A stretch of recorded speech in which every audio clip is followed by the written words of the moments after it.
os caminhos concretos da expertise jurídica, entregando a vanguarda do direito superior na prática. Acesse institutoieja.com.br e transforme-se. IEJA. Ensinar é o que fazemos direito.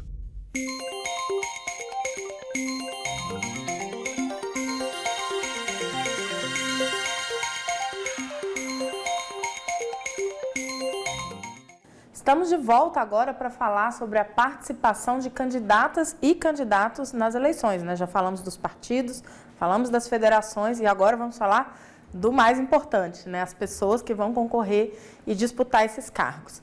Quando a gente pensa, né, nos requisitos para candidatura, aqueles que terão que ser atendidos por quaisquer pessoas que queiram concorrer, nós vamos pensar no atendimento das condições de elegibilidade, são aqueles requisitos constitucionais, estão no artigo 14, parágrafo 3º da Constituição, e são requisitos de natureza positiva, ou seja, é preciso preenchê-los para poder viabilizar uma candidatura. Por outro lado, nós temos também que ter a ausência de causas de inelegibilidade, né? Essas ausências de causas de inelegibilidade aqui estarão ligadas a impedimentos, né, óbices, que esses cidadãos e cidadãs deverão evitar para que possam ser candidatos. Nós temos inelegibilidade de dois tipos. Temos aquelas de natureza constitucional e as de natureza infraconstitucional, que estão na Lei Complementar 64 de 90. Eu faço um destaque aqui para vocês, né, porque eu sei que esse tema da desincompatibilização, que aparece aí na nossa tela só como um lembrete, é sempre muito importante no momento de saber se as pessoas estarão ou não habilitadas a concorrer, né? Porém, gente, nós temos um rol muito extenso de hipóteses de desincompatibilização. Não só porque a própria lei já traz muitas dessas hipóteses, né, para saber se é necessário ou não desincompatibilizar, mas porque algumas situações vão sendo interpretadas pela jurisprudência do TSE. Então, qual que é o conselho aqui para vocês? Vocês vão entrar na página do TSE, que vão julgar lá desincompatibilização, prazos de desincompatibilização, e vocês vão encontrar uma lista, né, indicando as principais decisões do TSE a respeito do tema, com o prazo respectivo para que essa desincompatibilização ocorra. Né? Lembrando que nós temos 3 prazos, 6 meses, 4 meses antes da eleição e 3 meses antes da eleição. Então, quem estiver nas hipóteses aí dos 6 e dos 4 meses, na verdade, já deve estar atento, né? Porque isso foi em 2 de abril e 2 de junho, 4 meses antes da eleição, e agora 3 meses nós teremos 2 de julho, e essa é a data que abrange o maior número de desincompatibilizações, tá? Desse modo, é muito importante que as pessoas que pensem poder estar em uma situação dessa verifiquem nessa consulta do TSE para saber se a sua situação está ou não abrangida lá e se deve tomar, então, alguma providência. Além disso, quando nós chegarmos naquele período, 20/7 a 5 de agosto, que o partido, o órgão de direção partidária, no âmbito estadual, for fazer a sua convenção partidária, essas pessoas terão que ser escolhidas em convenção. Lembrando que na lei existia um dispositivo que já vinha suspenso há muito tempo e que falava sobre a chamada candidatura nata. Candidatura nata era a ideia de que pessoas que concorriam a cargos proporcionais, a reeleição em cargos proporcionais, né, deputados e vereadores, não precisariam passar pela convenção, eles teriam uma candidatura nata, ou seja, eles poderiam automaticamente, só bastando a sua vontade, passar a concorrer. E isso foi suspenso pelo STF já há muitos anos e finalmente, né, mais recentemente, foi declarada em final decisão de mérito a inconstitucionalidade desse dispositivo, porque colocava uma desigualdade, né, entre pessoas, então feria, de certa forma, o princípio republicano, já que era contrário, né, à igual oportunidade de chances ali de todos os filiados que vão querer passar por essa convenção partidária. Depois, nós teremos a necessidade de apresentação do requerimento de registro de cada candidatura. Esse requerimento é apresentado pelo partido, né, até o dia 15 de agosto, e se o partido ficar inerte, nós ainda teremos um prazo para a própria pessoa fazer essa apresentação. Gente, nós falamos aqui, quando nós vimos a nossa linha do tempo, na primeira parte do nosso encontro, sobre a filiação e o domicílio eleitoral, que tem que estar fixados 6 meses antes da eleição. Essas disposições estão lá no artigo 9º da Lei 9.504, que é a Lei das Eleições, e um tema, né, que eu trago aqui para reflexão de vocês, está até no material que foi disponibilizado, é nós pensarmos, né, a diferença entre O que foi decidido lá naquele processo ao qual eu já fiz referência da candidatura do Sérgio Moro, né, da transferência do Sérgio Moro de domicílio para São Paulo, que foi indeferida, e o que diz a nossa resolução 23659 de 2019, que é a resolução do cadastro eleitoral. Essa resolução, ela traz um conceito que reflete uma jurisprudência do Tribunal Superior Eleitoral que não tem nada de nova. Tem mais ou menos 30 anos, né, 20 anos aí que o tribunal já entende que nós temos que entender que domicílio eleitoral é diferente de domicílio civil e também é diferente do estrito conceito de residência. Então, em geral, eu faço esse alerta aqui.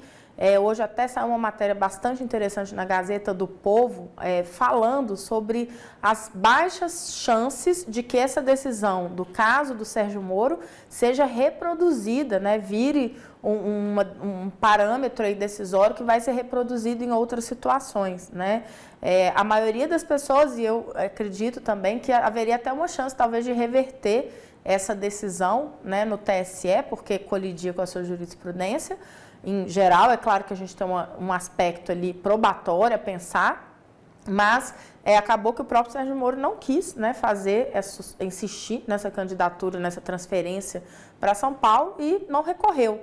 Mas o que é importante aqui para a gente pensar nos objetivos do nosso curso é que realmente não precisa ser uma situação, né, de acender alertas aí muito graves sobre algum risco de que as candidaturas deixem de ser aceitas por falta de domicílio, principalmente naquelas hipóteses em que a transferência já foi feita dentro do prazo, já passou o prazo de recurso e não há nenhuma prática fraudulenta na demonstração dos vínculos, porque essa hipótese de fraude na transferência é que ainda poderia levar ao momento aqui da gente ter uma anulação a esse respeito.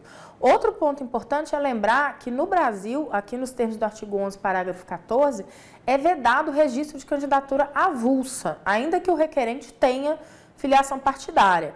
Ou seja, todo mundo que quiser ser candidato ou candidata vai ter que passar pela escolha durante a convenção partidária ou da federação, né, vai ter que ser indicado para que possa concorrer.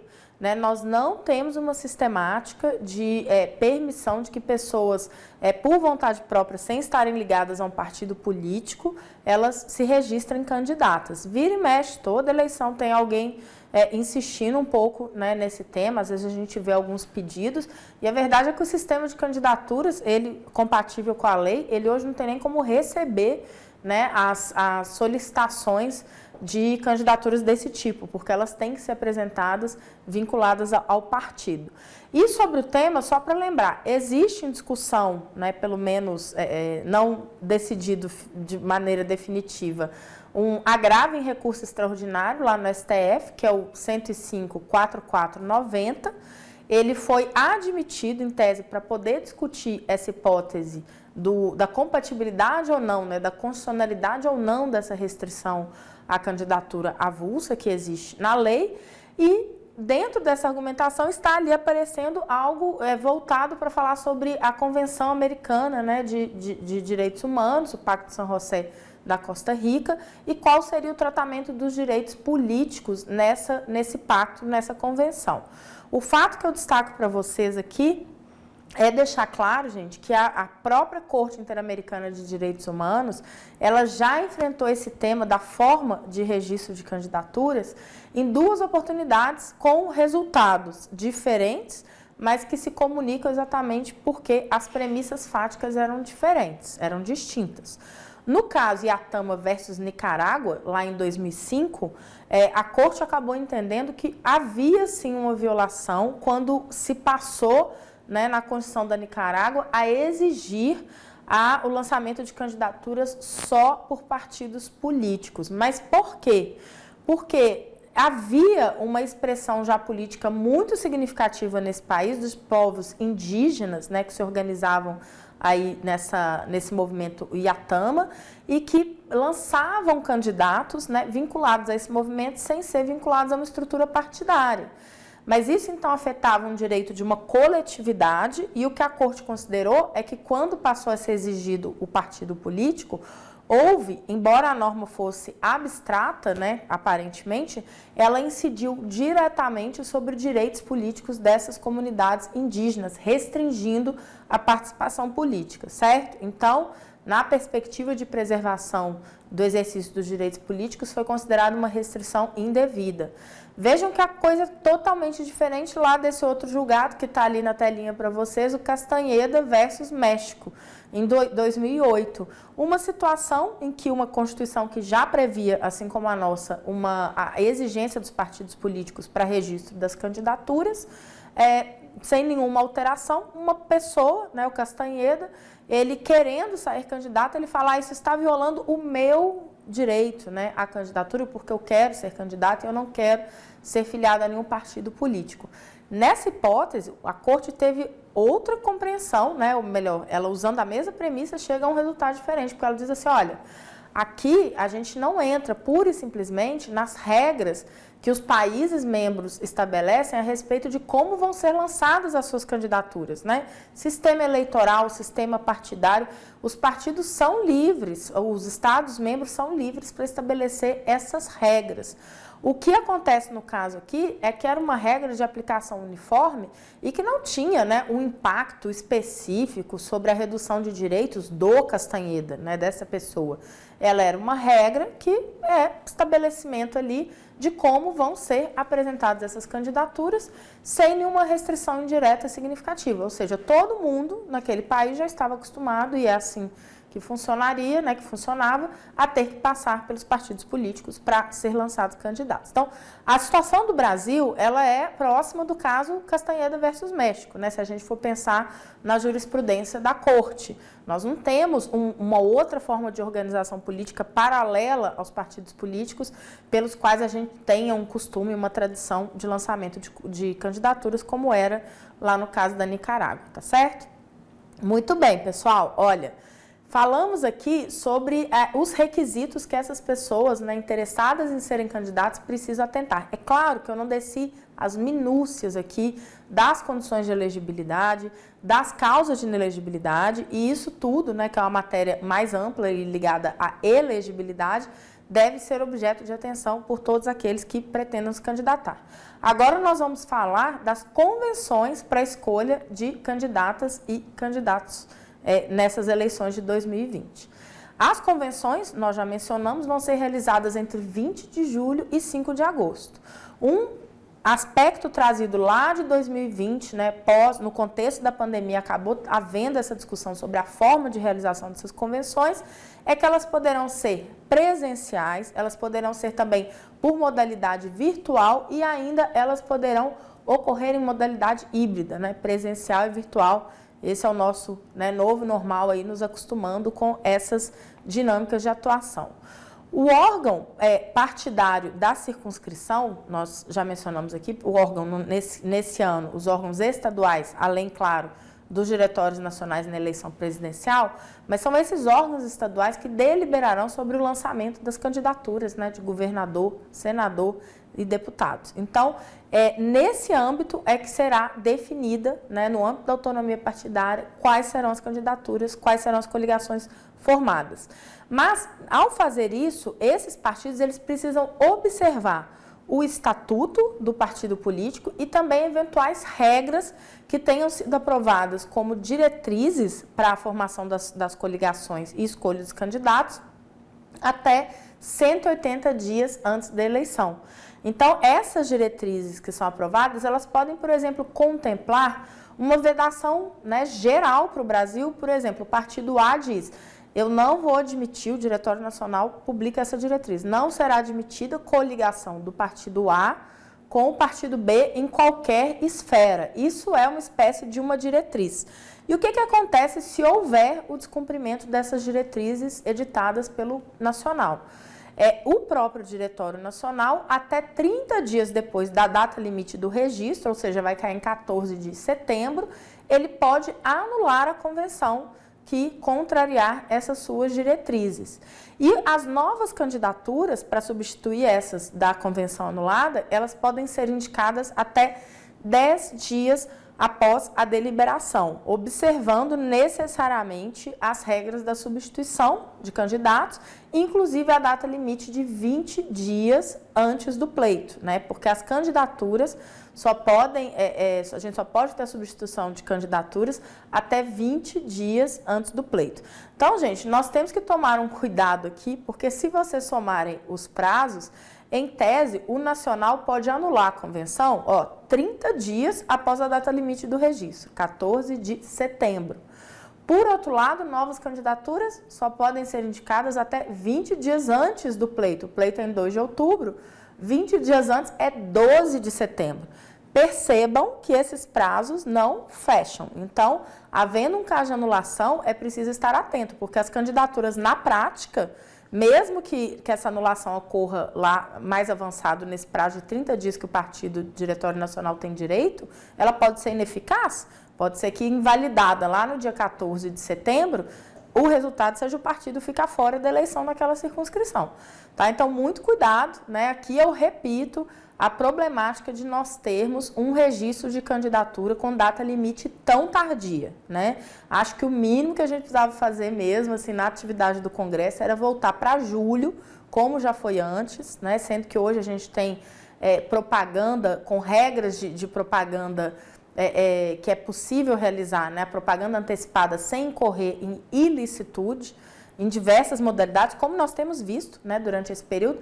Então, eu não acho que é desculpa dizer que tem que segurar o registro bem para tarde para poder autorizar a propaganda só a partir daí. A gente tem como harmonizar essas questões e se o registro fosse, né, retardado e voltasse o período dele de lançamento, por exemplo, para 5 de julho, 30 dias depois dava 4 de agosto. E aí você teria um tempo hábil, né, para fazer eventual substituição de candidaturas. Então, vejam a problemática aí desse calendário apertado do nosso registro de candidatura. Muito bem. Feita a convenção partidária, o órgão, né, que for responsável por ela, vamos pensar aí os estaduais e nacionais, vai ter que digitar a ata no módulo externo do sistema de candidaturas, né, que é o Candex. Uma novidade que foi implementada em 2020 e que agora segue consolidada na nossa resolução é que o Candex ele passa a valer como livro-ata digital. O que quer dizer isso? Bom, a lei diz que a ata deve ser lavrada, né, em um livro físico que é aberto e rubricado pela Justiça Eleitoral. Então, um livro, né, os partidos têm esse livro, a Justiça Eleitoral abre, rubrica, entrega a eles e vão ser feitas ali todas as anotações, inclusive dessas atas. Depois, segundo a lei, essa ata que está no livro, ela tem que ser digitada no Candex. Pois bem, gente, lá em 2020, né, no contexto gritante ali da pandemia, constata-se, né, que era melhor evitar, a gente estava evitando a circulação de pessoas de diversas formas e não tinha por que ficar essa circulação de pessoas e principalmente do objeto, que a gente nem sabia se podia transmitir Covid ou não, um livro-ata ficar indo de lá para cá. Nós fizemos estudos dentro do TSE, né, e aí, nesse caso, nós chegamos à conclusão que era perfeitamente possível considerar, né, o conceito legal de um livro aberto e rubricado que fosse transportado para a ideia de um livro virtual. Ou seja, o Candex não é feito pela Justiça Eleitoral, não é um sistema desenvolvido pela Justiça Eleitoral? Bom, ele pode equivaler a um livro aberto, né, pela Justiça Eleitoral. E a rubrica? A rubrica serve para eu garantir que o que está ali é verossímil, né? Aquilo é autêntico, o que foi realmente o fato que aconteceu e foi registrado no livro oficial.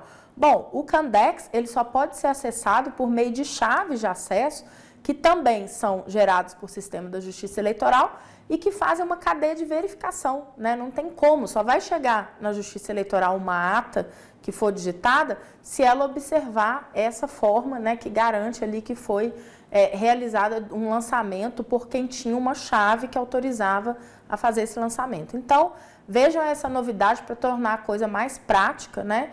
Essa ata deve ser também conservada, recomenda-se uma via impressa pelo próprio partido político, até porque essa via assinada vai ter que poderá ser utilizada, né, solicitada no processo de registro de candidatura para a conferência da assinatura dos convencionais.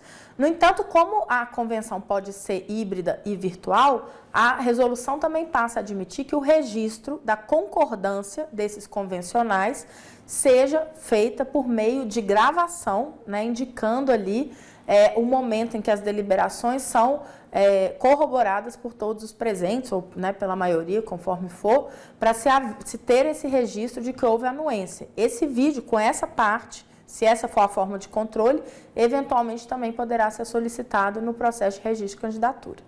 Digitada a ata, o partido ou a federação deve enviá-la à Justiça Eleitoral até o dia seguinte, por meio da internet, ou se não conseguir fazer isso, gerando o arquivo em mídia através do Candex e levando à Secretaria do TRE para fazer essa entrega.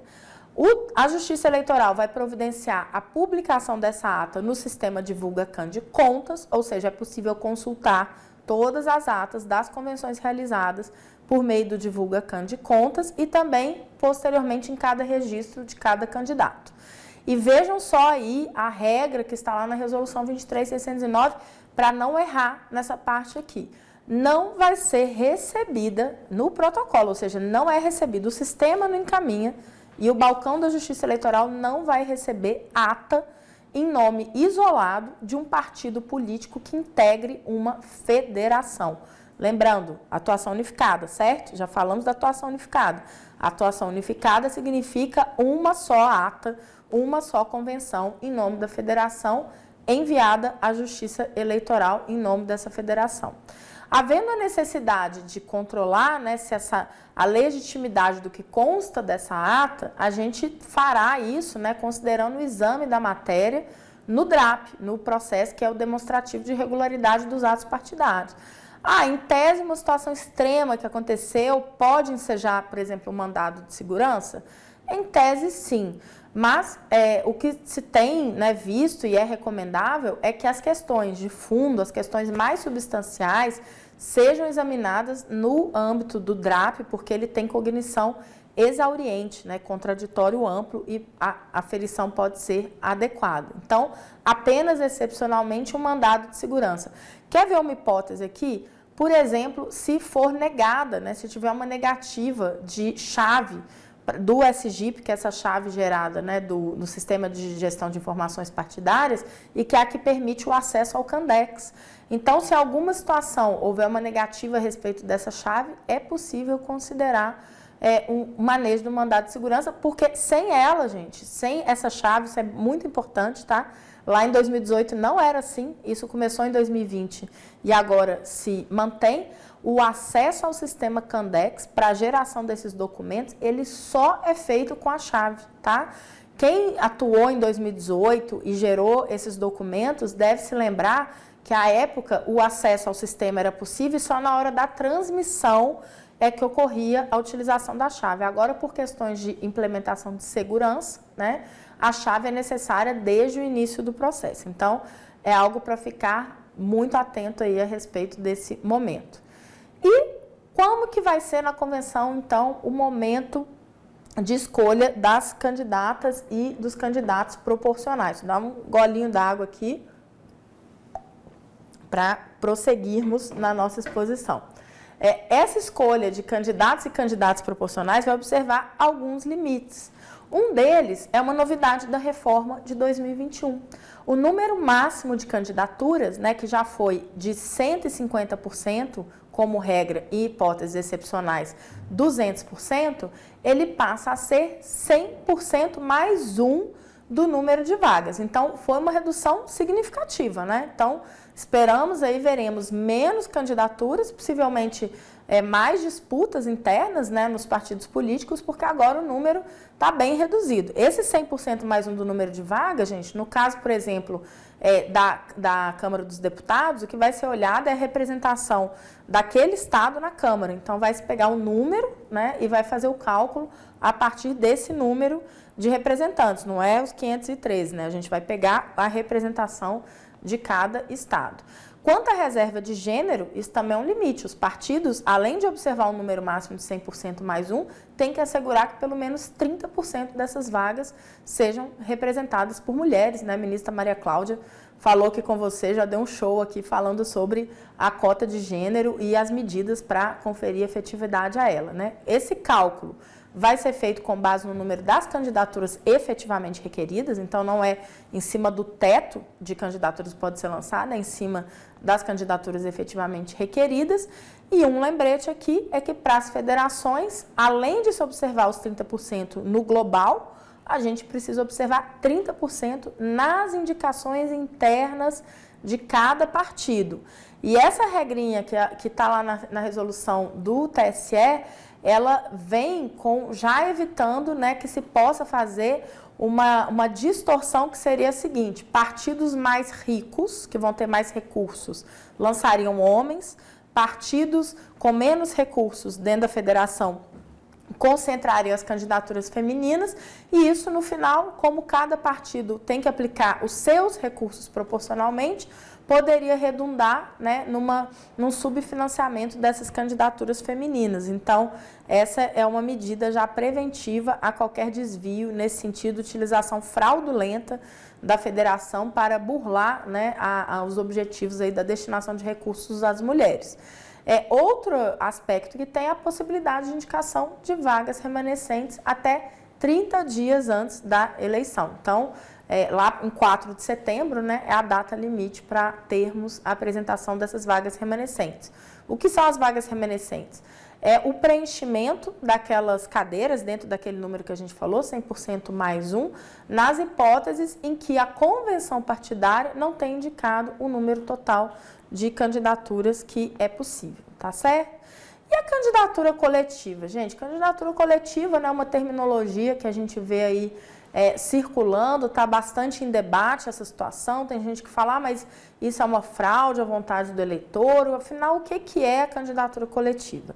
A gente tem que ter atenção aqui, porque na nossa sistemática, né, os nossos mandatos, constitucionalmente, da forma como eles são estruturados, os mandatos são unipessoais, ou seja, cada mandato, né, a cada cargo corresponde um mandato que é exercido por uma pessoa. Mesmo quando a gente pensa no Senado, que tem o titular e tem os suplentes, cada um está no seu cargo, né, e o exercício do mandato cabe ao titular, o senador no caso, e os suplentes aguardam para eventualmente exercer esse cargo.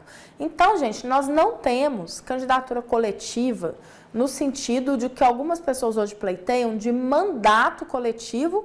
É claro que essa expressão é usada, vocês vão ver ela em diversas ocasiões, mas mais como uma organização política voluntária desses grupos, né, que se organizam dessa forma, para defender uma maior democraticidade, uma maior participação no exercício desses mandatos. Mas eleito ou eleita, gente, é uma pessoa, tá? É aquela que se registrou candidata, né, foi registrado candidato ou candidata e que venha conseguir votos para ocupar uma cadeira. Então, candidatura coletiva, na verdade, eu coloquei aqui até entre aspas, porque vejam aí o artigo 25, parágrafo 2º da Resolução 23.609.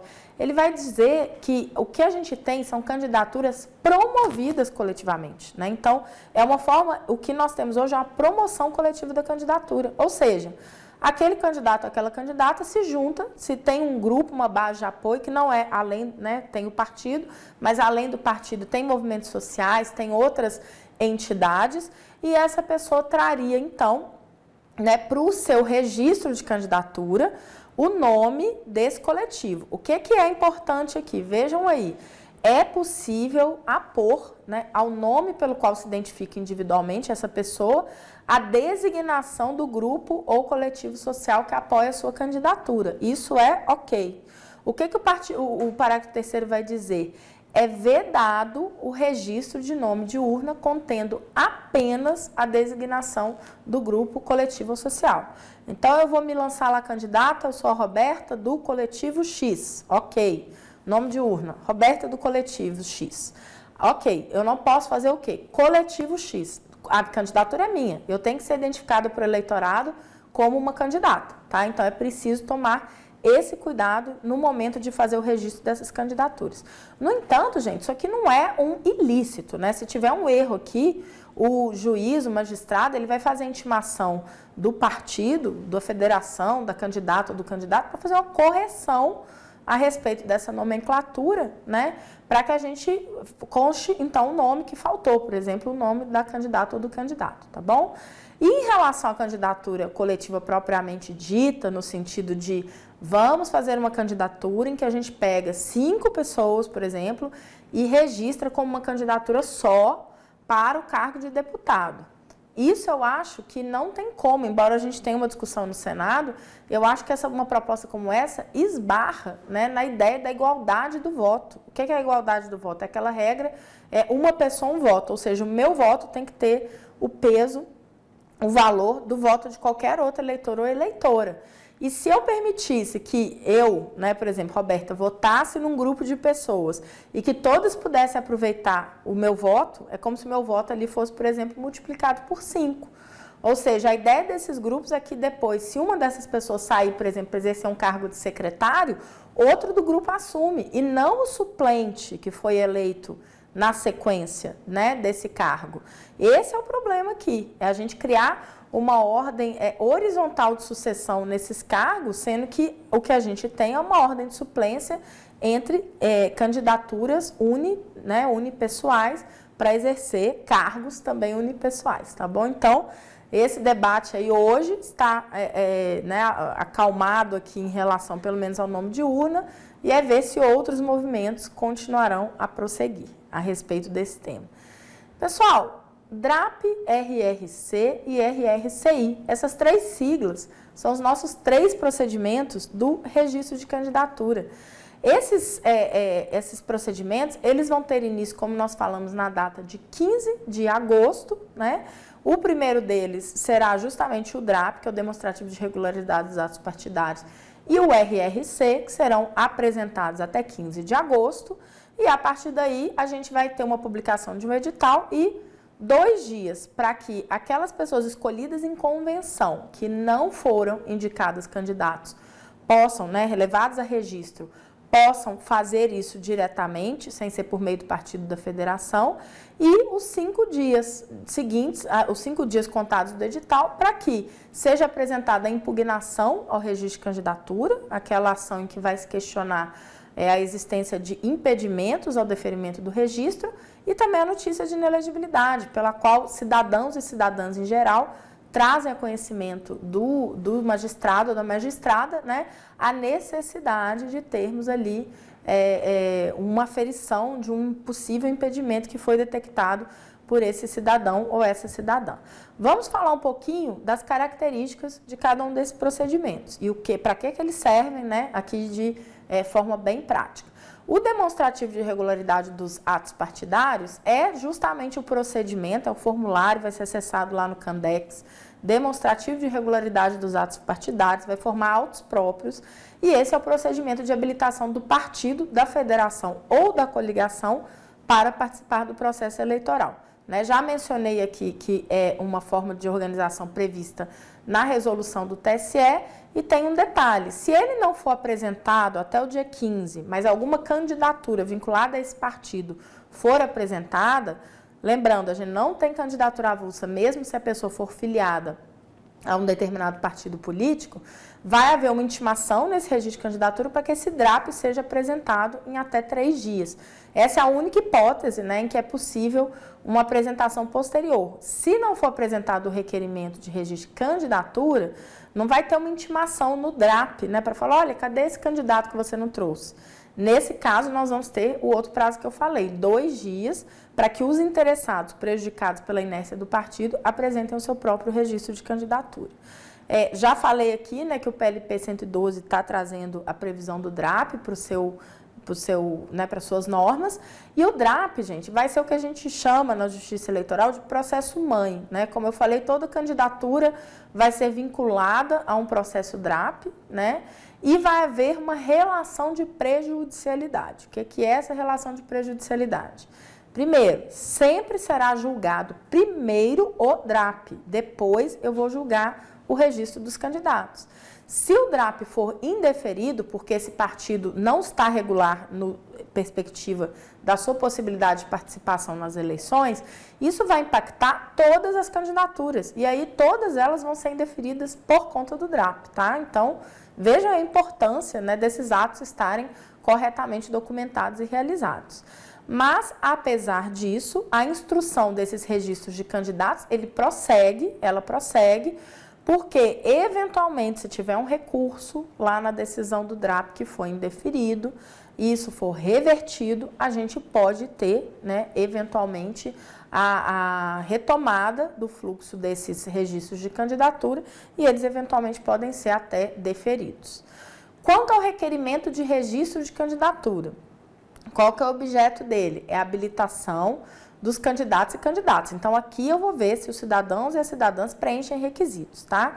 E vamos tomar cuidado que uma matéria de um não mistura com a do outro. O DRAP, eu olho a matéria partidária, inclusive a cota de gênero.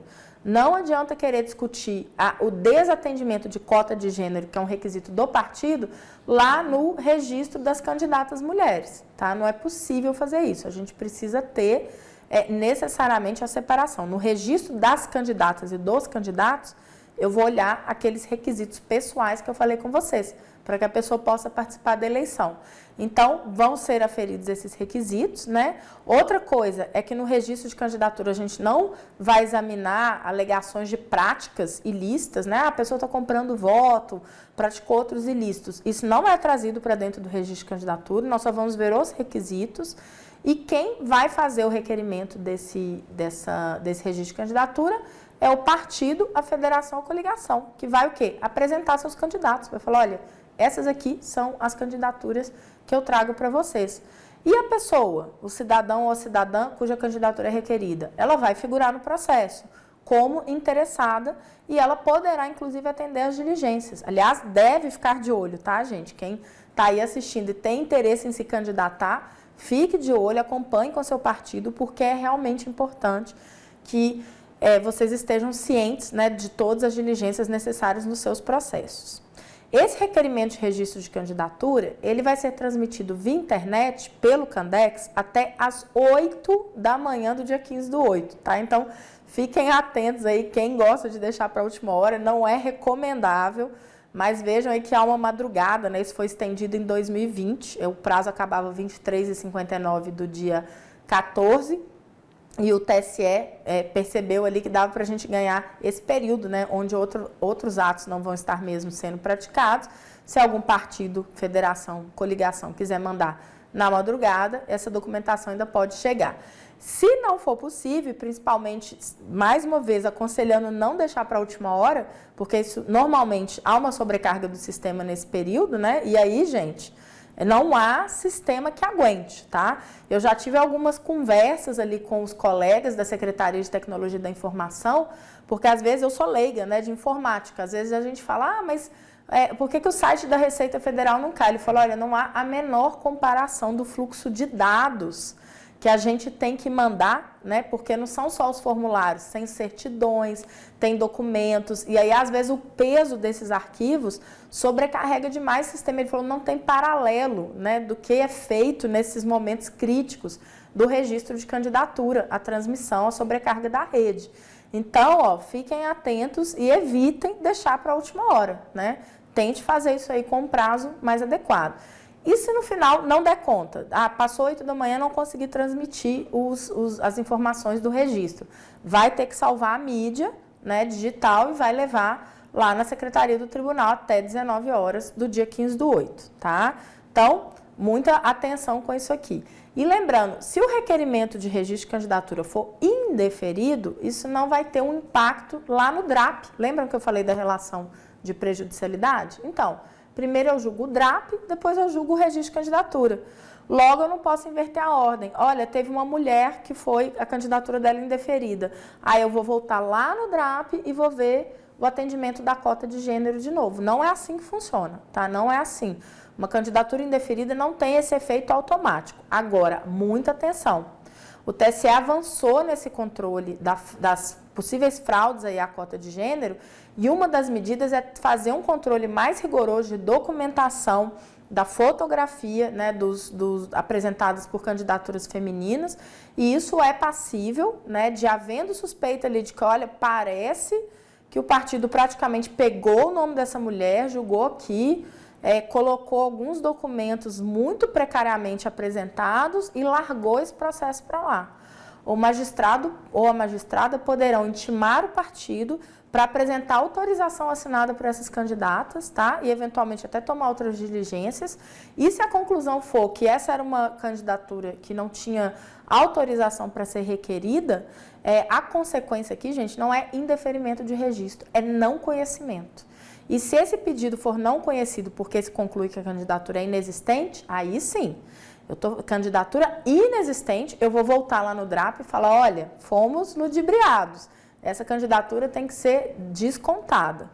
Se isso acontecer depois do prazo de substituição, esse partido poderá, inclusive, ter o risco, né, de, se não atingir o percentual, ser impedido de participar das eleições naquela circunscrição da eleição proporcional, tá certo? Então, muita atenção com isso, né? Como eu já disse, a ministra Maria Cláudia falou aqui sobre a necessidade, né, da gente, como sociedade democrática, garantir uma pluralidade de candidaturas e, por isso, ideal que sempre se busque, né, o jeito de promover candidaturas femininas, né, não é ficar assediando, né, mulheres falar, você tem que sair candidata, senão o partido está prejudicado. É criando as oportunidades dentro dos partidos políticos para que as mulheres possam participar efetivamente, porque aí, naturalmente, elas vão, né, estar preparadas aí para ocupar esses espaços e ter candidaturas efetivas. Então, muito importante isso aqui.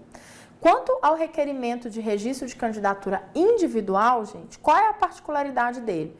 O objeto, ele é igualzinho o requerimento do registro de candidatura. O ponto aqui é que ele vai ter, por legitimado ativo, aquela pessoa que foi escolhida em convenção, mas não teve seu nome levado a registro até 15 de agosto. Ela, então, terá 2 dias após a publicação do edital, que vai conter todos os registros de candidatura. Então, dica que vale ouro, né? Quem for apresentar seu nome em convenção, não sai de lá comemorando, fui escolhido, acabou, vira as costas.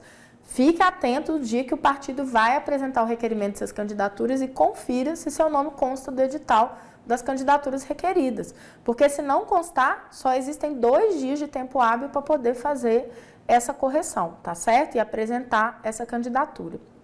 Quanto ao mérito desse pedido, né, para saber se o partido, se a pessoa tem ou não direito a ser candidato, além dos requisitos normais da candidatura, eu vou observar, gente, se por acaso, é uma hipótese remota, mas essa candidatura não deixou de ser apresentada porque o partido precisou retificar aqueles quantitativos legais que ele tinha que observar. Então, por exemplo, vamos supor que a convenção indicou 20 candidatos e só podia indicar 15, né? Nessa situação, os 5 candidatos excedentes vão ter que ser cortados. A mesma coisa se o percentual de gênero não estiver sendo respeitado. Então, pode ser que o partido deixe de apresentar algumas candidaturas por conta da necessidade de adequação aos limites legais, né? Mas, fora isso, ele precisa apresentar o registro daqueles candidatos que, né, daquelas pessoas que foram escolhidas em convenção. Gente, essa telinha aqui, ela traz, vocês vão receber esses slides, tá? Então, vocês estão vendo aí, né, a telinha toda. Fiquem depois acompanhando. Eu sugiro fazer o que com esse demonstrativo aqui que eu trouxe para vocês. Peguem a resolução 23.609, peguem a partir da tramitação dos pedidos de registro nas eleições gerais, né, nos TREs ou no TSE, conforme seja a situação que vocês estão examinando, e sigam esse fluxo. Esse fluxo aqui é o que vem desde a apresentação do pedido no TRE, tá? Até o julgamento, né, final lá, quando a gente teria a remessa ao TSE em grau de recurso, parecer e tudo mais. Então, aqui, gente, eu destaquei os principais momentos, né, com prazos para que vocês acompanhem o procedimento. Então, a recomendação de estudo aqui façam lá o acompanhamento com a resolução 23.609 para ter certeza que vocês estão captando esse fluxo procedimental. E esse procedimento aqui é o do registro sem a impugnação, que está na resolução dessa forma. Primeiro, sem a impugnação, tá certo? Agora, passando para falar da impugnação, a gente vai ter exatamente um complemento em relação aquele procedimento, né, que eu acabei de mencionar. A ação de impugnação ao registro de candidatura é um procedimento jurisdicional de caráter incidental, em que os legitimados, que são Ministério Público, os outros partidos, os outros candidatos, as outras federações adversárias, né, podem apresentar alegações relativas à existência de óbice ao deferimento de uma candidatura. É um procedimento que é incidental, porque ele vai ingressar, né, num processo de registro de candidatura que já existe, e o pedido formulado é justamente o indeferimento do registro. Ele tem caráter contencioso, porque agora, ingressando esse legitimado que quer questionar a candidatura, o candidato vai se defender disso, né? Podendo, inclusive, contar também com a atuação do seu partido a esse respeito.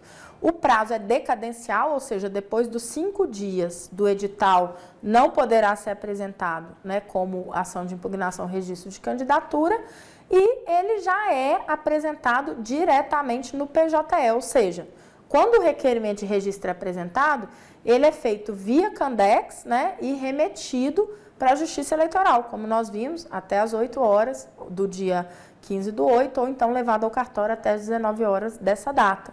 No caso da ação de impugnação, gente, já é uma atuação de advogado ou advogada, ou seja, diretamente naquele processo de registro que já tramita, vai ser apresentada a impugnação. E aí, deixando bem claro, para a ação de impugnação é preciso haver advogado ou advogado.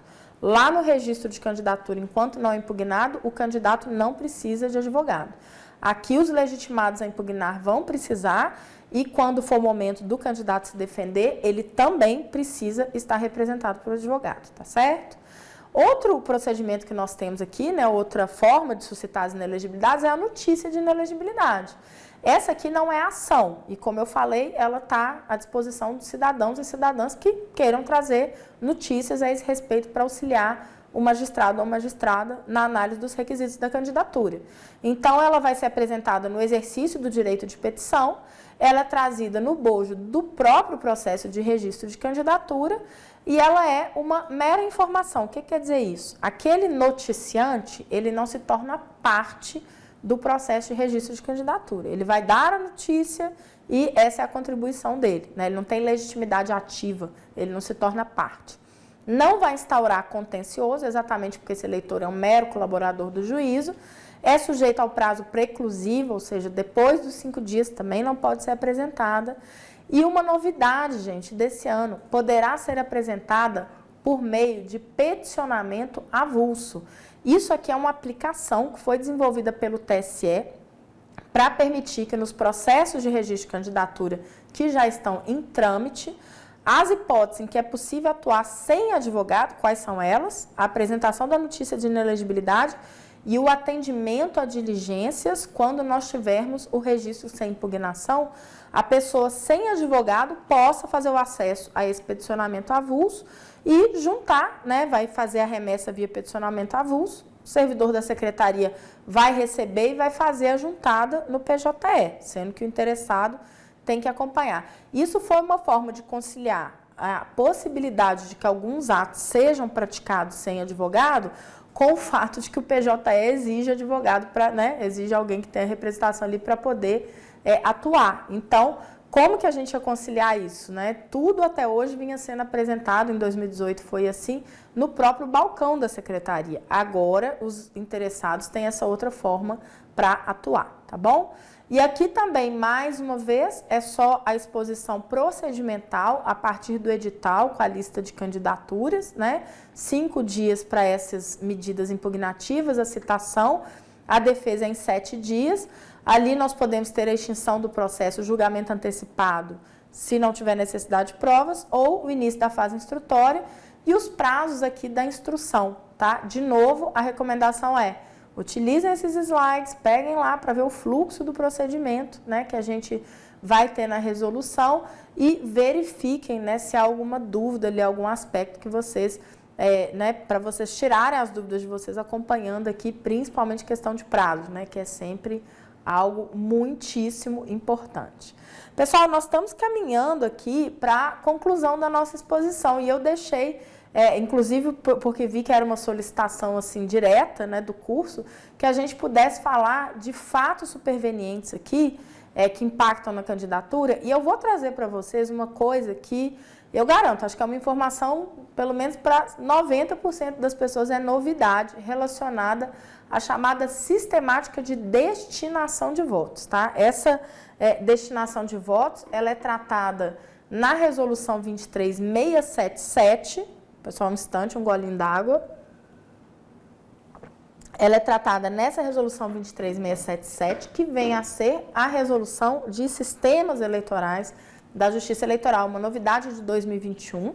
Essa matéria constou da resolução de atos gerais lá em 2020 e antes disso constava também de resoluções de atos preparatórios. A gente tem caminhado no tratamento disso e é importante vocês saberem que cada voto, né, que a gente concede, qual é o destino desse voto a partir da situação de cada candidatura.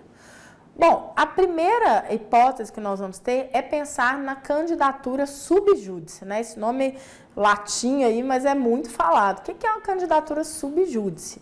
Conforme o artigo 16A, né, da Lei das Eleições, a Lei 9.504, a candidatura sub judice vai ser aquela que, na verdade, não é decidida por decisão definitiva. Ou seja, enquanto estiver pendente o recurso da pessoa, a candidatura sub judice atua quase como uma tutela antecipada legalmente assegurada. A pessoa pode, apesar, inclusive, numa situação em que ela esteja com registro indeferido, mas esteja recorrendo, ela pode praticar todos os atos de propaganda e ela pode, inclusive, constar seu nome na urna e receber votos. Então, vejam só, ela está indeferida, mas essa condição sub judice, nos termos do artigo 16A, né, que é enquanto não tiver a decisão definitiva desse registro de candidatura, ela pode praticar atos de propaganda e ela pode também receber votos. Muito bem, gente, atenção aqui, ela pode receber votos.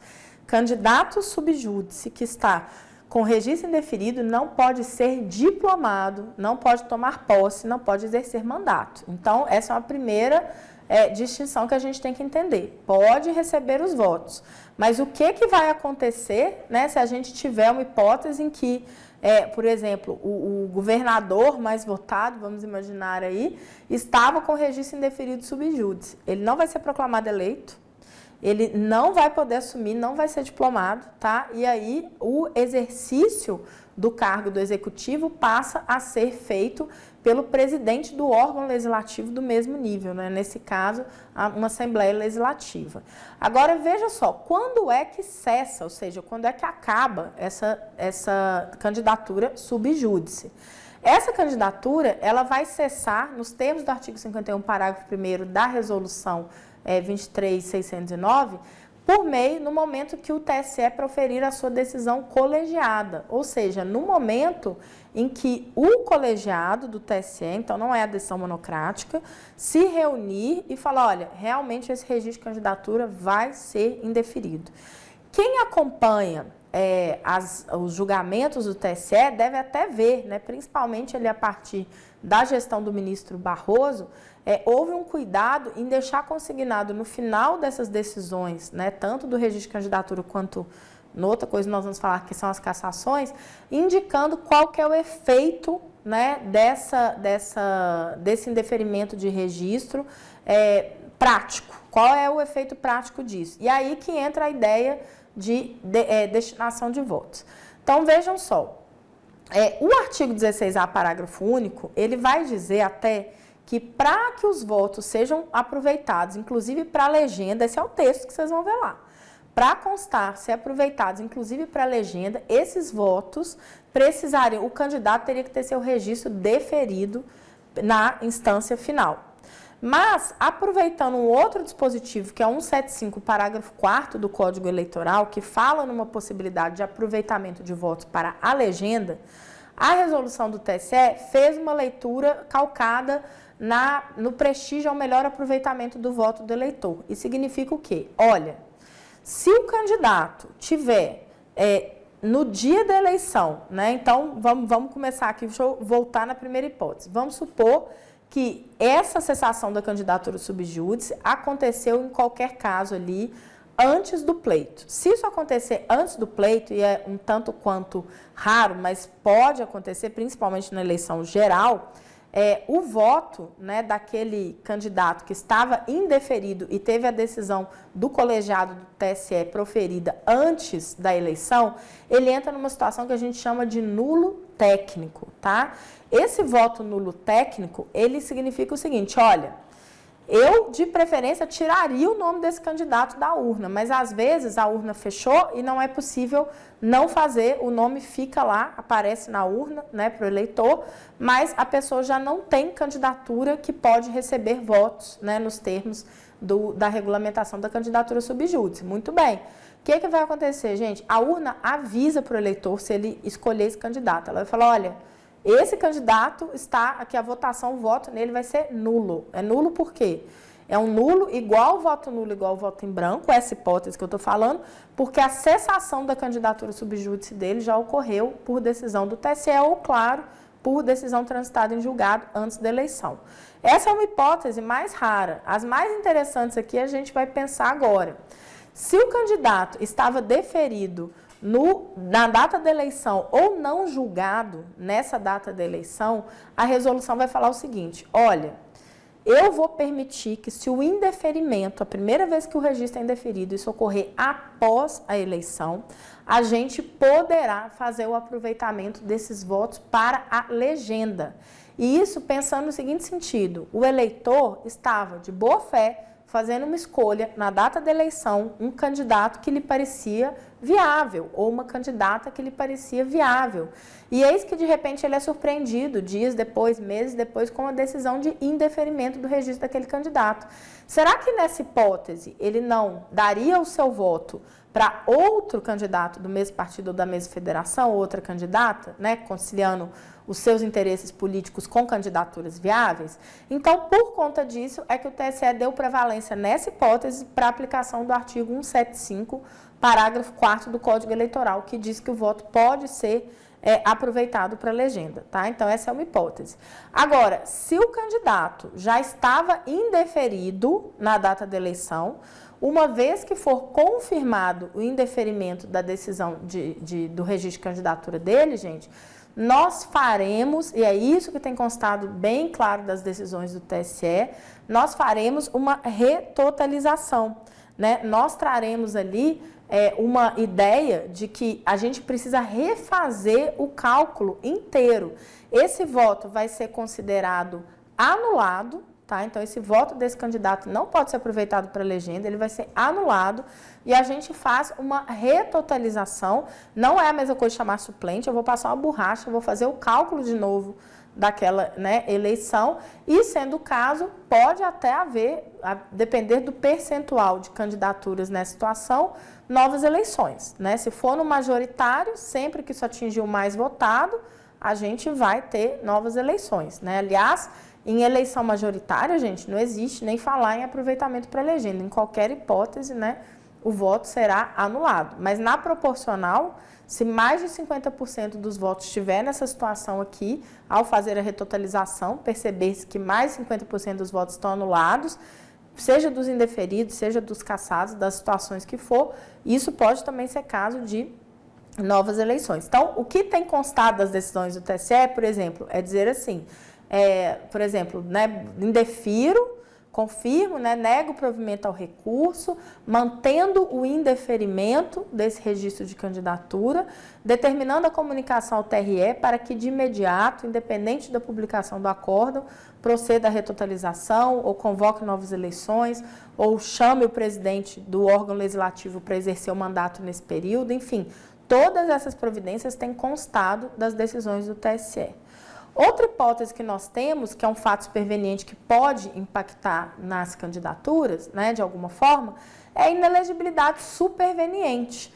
E aqui, gente, nós vamos tomar um cuidado, porque essa alteração dessa regra aqui sobre a inelegibilidade superveniente, ela foi oriunda do final ainda de 2019. Mas como foi uma regra aprovada após o marco temporal, que seria um ano antes da eleição de 2020, ela não foi aplicada a 2020. Ela será, então, aplicada pela primeira vez a 2022. E o que diz hoje o artigo 262 do Código Eleitoral? Ele diz que inelegibilidade superveniente é aquela ocorrida entre a data da efetiva apresentação do registro e 15 de agosto, que é o limite, né, do registro de candidatura. Como foi até 2020? Até 2020 prevalecia a súmula 47 do TSE, que indica que inelegibilidade superveniente é entre o registro e a data da eleição. Vocês estão vendo aí como foi reduzido, né, o prazo de inelegibilidades supervenientes.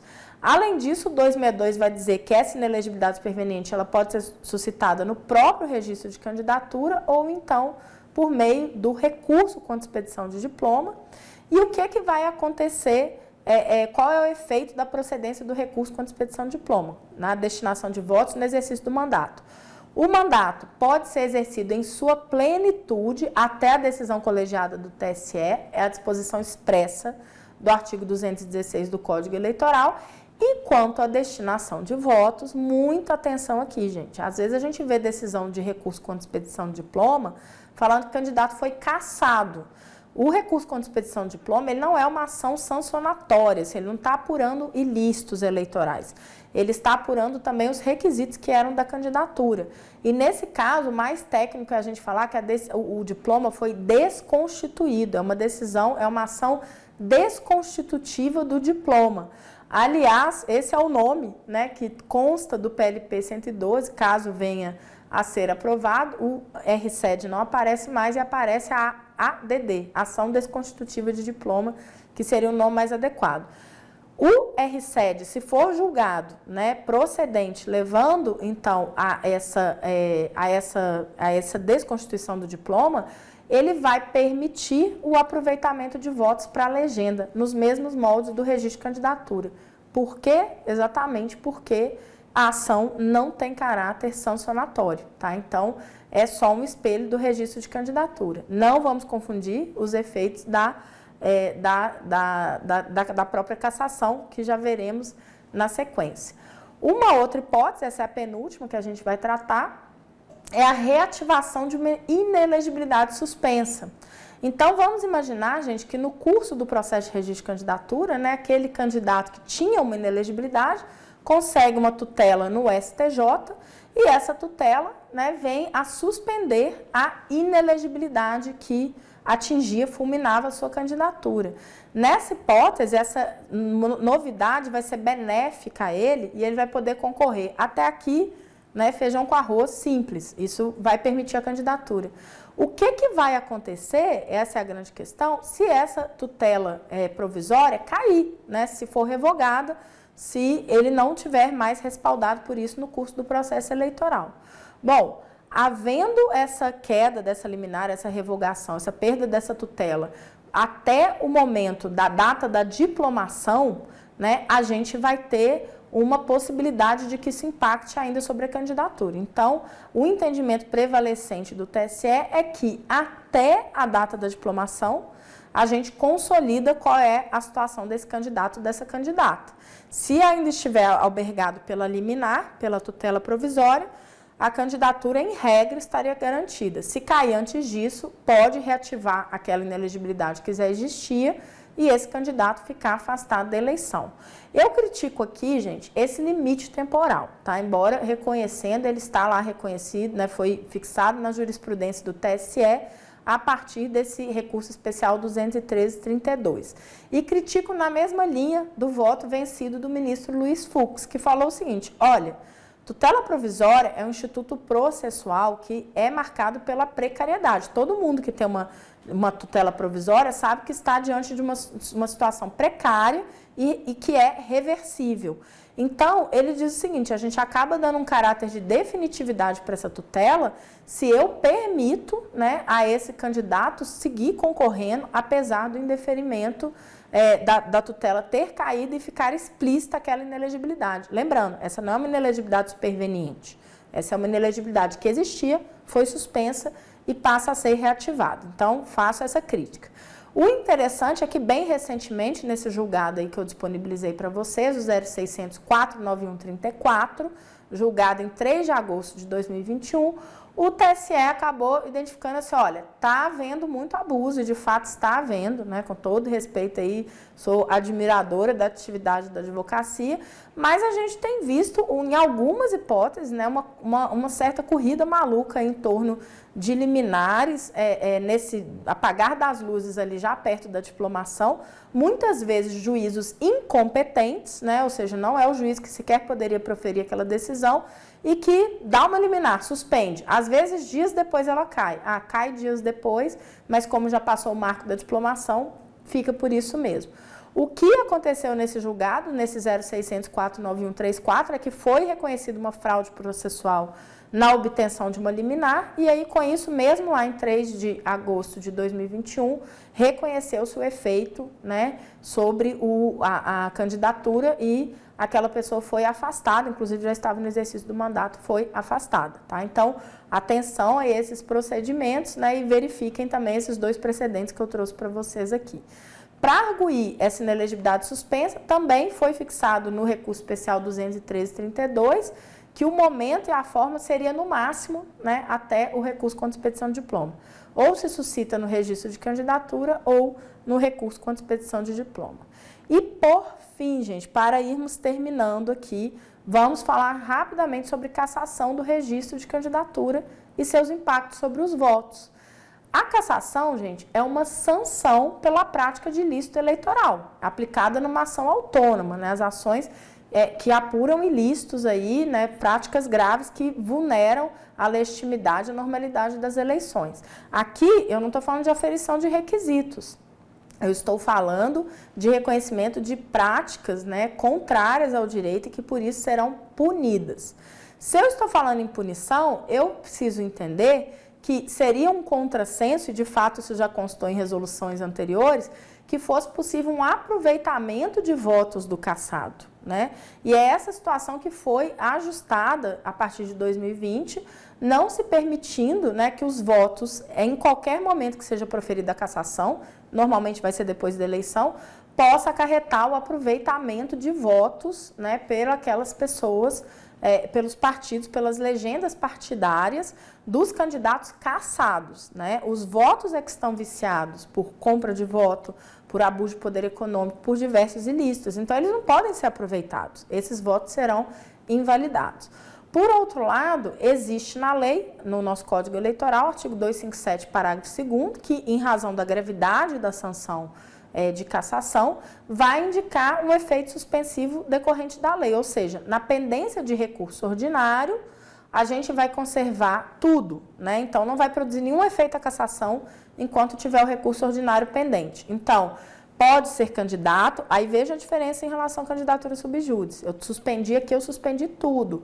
Pode ser diplomado, pode exercer mandato. Então, durante a pendência do recurso ordinário, o voto vai estar como válido, né? Então, é um efeito mais amplo que o da própria candidatura subjúdice, mas uma vez que ele acabar, ele vai ter sempre, necessariamente, o efeito de anulação dos votos, com a retotalização, lembrando, jamais vou convocar suplente, e, se for o caso, fazer novas eleições, né? Então, lembrando que isso foi corrigido em resolução de 2020, mas que em julgamento de casos concretos, inclusive um que está aí bastante famoso, né, que foi o caso do Francisquini, diante do reconhecimento de que havia uma distorção, já que o artigo 222 do Código Eleitoral determina a anulação de votos viciados por práticas ilícitas, inclusive em relação aos casos de 2018, o TSE tem feito esse julgamento né, compatível com essa regra, tá bom? Pessoal, terminamos por aqui o nosso encontro, né? E ficamos aí aguardando. Não temos perguntas. Espero que tenha sido proveitoso para vocês. Acho que é muito conteúdo. Acompanhem depois aí, se forem reassistir as aulas, com a resolução 23609 do ladinho lá. Melhor amiga de vocês aí para o registro de candidatura é a resolução 23609, e eu desejo uma excelente continuidade de estudos para vocês aqui ao longo do nosso curso do IEJA, tá bom? Boa noite e até a próxima. Acesse institutoieja.com.br e transforme-se. Ensinar é o que fazemos direito.